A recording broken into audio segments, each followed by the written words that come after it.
বাংলাদেশ দল অনেক দিন পর একটা দারুণ জয় পেয়েছে। দেখুন, বেশিরভাগ মানুষ খুশি হয়েছে জয় পাওয়ার জন্য না, খুশি হয়েছে বাংলাদেশ যেভাবে খেলেছে সেই জন্য। এবং এইভাবে খেলতে পারে না বলেই সবার আক্ষেপ।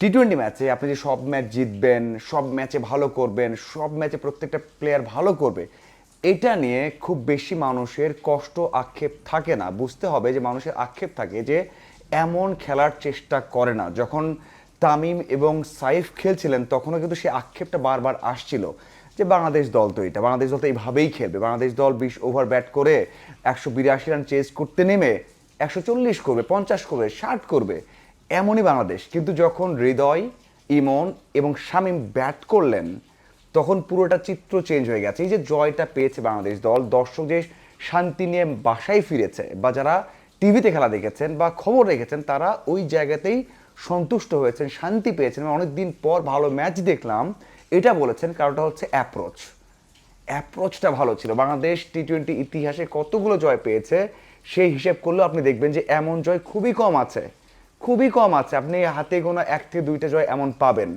তো এই খেলাটাই সবাই চায় যে আপনি এই অ্যাপ্রোচটাই দেখাবেন, এই অ্যাপ্রোচ দেখার জন্য সবাই মাঠে যায়। এই যে একটা ম্যাচ বাংলাদেশ দল জিতেছে বা ভালো করেছে, দ্বিতীয় ম্যাচে কি হবে, দ্বিতীয় ম্যাচে বাংলাদেশ দলের কাছ থেকে কেমন দেখা যাবে বা কি করতে পারে সেটা বড় শঙ্কা হয়ে দাঁড়িয়েছে। প্রথমত জানাতে চাই যে চট্টগ্রামের আবহাওয়াটা খুবই খারাপ, টানা বৃষ্টি হচ্ছে। অনেকে যারা খবর দেখছেন তারা দেখছেন যে অনেক জায়গায় তলিয়ে গেছে, সারাদিন বজ্রপাত হচ্ছে, বৃষ্টি হচ্ছে, পুরোটা দিনই মনে হচ্ছে যে সন্ধ্যা হয়ে আছে। তো তাতে খেলা হবে কি হবে না সেটা বড় একটা শঙ্কা তৈরি হয়ে গেছে। সেই বিষয়টা পরে থাক, বৃষ্টি কারো সেখানে হাত নেই, কিন্তু বাংলাদেশ দল অ্যাপ্রোচটা কি দেখাবে?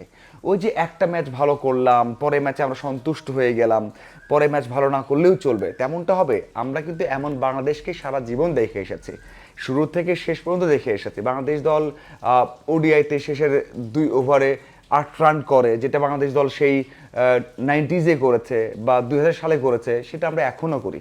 তো ওই জায়গা থেকে বেরিয়ে আসতে হবে। বাংলাদেশ দল যেটা দেখিয়েছে সব শেষ ম্যাচে, শেষের 8 ওভারে 106 করেছে, বাংলাদেশ দল নেক্সট ম্যাচ জিতবে এই যে 16 থেকে 17 জন নেই, মানে নিউজিল্যান্ডের টপ যে প্লেয়াররা রয়েছেন তারা নেই, তারপরেও দল যেটাই হোক, ABCD দল, আয়ারল্যান্ড, নেদারল্যান্ড, জিম্বাবুয়ে, যে দলই হোক না কেন, এই অ্যাপ্রোচটা জরুরি, যেটা আমরা কোনো দলের বিপক্ষে কখনো দেখাতে পারিনি। আমার মনে হয় বাংলাদেশ দল এই অ্যাপ্রোচটাই ধরে রাখবে। ওই যে মানুষ কি বলছে কি হচ্ছে এটা হয়তো আর মাথায় রাখবে না, সেটা আমরা লাস্ট ম্যাচে দেখতে পেরেছি, এবং সেই আভাসটা আমরা লিটনের কাছ থেকেও পেয়েছি এবং হৃদয়ের কাছ থেকেও পেয়েছি, যারা কিনা এই যে ম্যাচ রিলেটেড কথা বলেছেন, এবং তাদের মধ্যে সেই আত্মবিশ্বাসটা আমরা দেখতে পেরেছি। এখন বিষয়টা হচ্ছে যে আগে ব্যাট করলেও বাংলাদেশ সেই অ্যাপ্রোচটা তৈরি করতে হবে, যেন 200 করতে পারে, 200 করতে পারে সেই অ্যাপ্রোচটা থাকতে হবে। আমার মনে হয় সেটা এখন সবাই খুবই কনসার্ন। 13 বলে 33, হৃদয় 27 বা 28 বলে 51, 27 বলে 58 রানের পার্টনারশিপ, এছাড়া শেষের পার্টনারশিপ হৃদয় এবং শামীমের, এবং শামীমের ব্যাটিং, এই ব্যাটিংগুলি আমরা দেখতে চাই। অনেকবার এমন হয়েছে বাংলাদেশ দল দারুণ একটা জয় পেয়েছে, সারা ওয়ার্ল্ডে হেডলাইন হয়েছে, এবং পরে গিয়ে আবারও আগের অবস্থায় বাংলাদেশ দল ফিরে এসেছে। ওই আগের অবস্থাতে কোনোভাবেই ফেরা যাবে না, অ্যাপ্রোচটা সেম রাখতে হবে। এখন দেখা যাক যে একাদশটা কেমন হতে পারে। বাংলাদেশ দল সিরিজ জিততে চাই, সেখানে পরের ম্যাচে হয়তো আমরা বড় তারকাদের দেখতে পারি যারা থাকবেন লাস্ট ম্যাচে, কিন্তু এই ম্যাচে আমার মনে হয় এই একাদশটাই থাকবে। রিপনকে বাদ দেওয়া হলে রিপন হয়তো আবার মানসিকভাবে ভেঙে পড়তে পারেন। আবার এমনটা হতে পারে যদি ম্যানেজমেন্ট বোঝাতে পারে যে না, যেহেতু একটা ম্যাচ জিতে গিয়েছি আমরা, ভালো বল করেছো তুমি, সাথে আরও একজন সুযোগ দিতে হবে, তাহলে সেখানে গাফফারকে একটা সুযোগ দেওয়া হোক।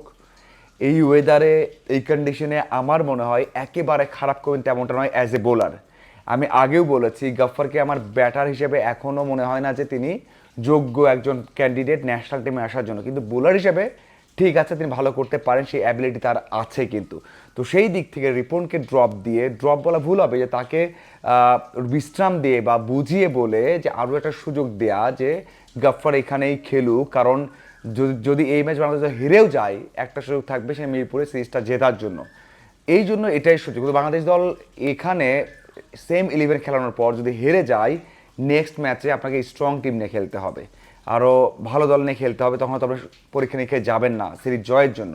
তো আমার মনে হয় এটাই সুযোগ গাফফারকে সুযোগ দেওয়ার, কারণ আমরা আমরা দেখেছি সাইফুদ্দিনকে, আমার দেখার রিপনকে, আমার দেখার সুযোগ দরকার এখন শুধুমাত্র সাকলাইনকে, সেটার সুযোগ আছে। এবং ওই যে ব্যাটিং লাইন আপে মনে হয় না পরিবর্তন হবে, হতে পারে যদি বাংলাদেশ দল এই ম্যাচে ভালো করে সিরিজ জিতে, তাহলে হয়তো ফাইনালে গিয়ে বা থার্ড টি20 গিয়ে সোহানকে সুযোগ দেওয়া হতে পারে। কিন্তু আপাতত আমার মনে হয় যে বাংলাদেশ ব্যাটিং লাইন আপে পরিবর্তন করবে না, কারণ আমরা দেখেছি যে টপ অর্ডারে খুব একটা ভালো দেখা যায়নি। সাইফ হোক, সেখানে তামিম হোক, অথবা লিটন 15 বলে 21 করেছেন, সেটা কিন্তু বেস্ট তার কাছে মনে হয়নি। যাই হোক, এটা আপাতত আমার মনে হয় যে ভালো একটা সিনারিওতে দাঁড়িয়ে আছে বাংলাদেশ দল। কেমন করে সেটাই দেখার অপেক্ষা। কিন্তু আমি চাই বা সবাই চায় যে বাংলাদেশ দল যে অ্যাপ্রোচে খেলেছে, জয় পরাজয় যেটাই হোক না কেন, ওই অ্যাপ্রোচে খেললে সবাই খুশি হবে, সবাই বুঝতে পারবে যে বাংলাদেশ দল ওয়ার্ল্ড ক্লাসের দল হওয়ার চেষ্টা করছে। এবং সেটাই দেখার অপেক্ষা। দ্বিতীয় ওডিআই যদি হয়, বৃষ্টি না হয়, তাহলে কেমন করে কোন অ্যাপ্রোচে বাংলাদেশ দল খেলে, আপনার কি মনে হয় জানাবেন। ধন্যবাদ।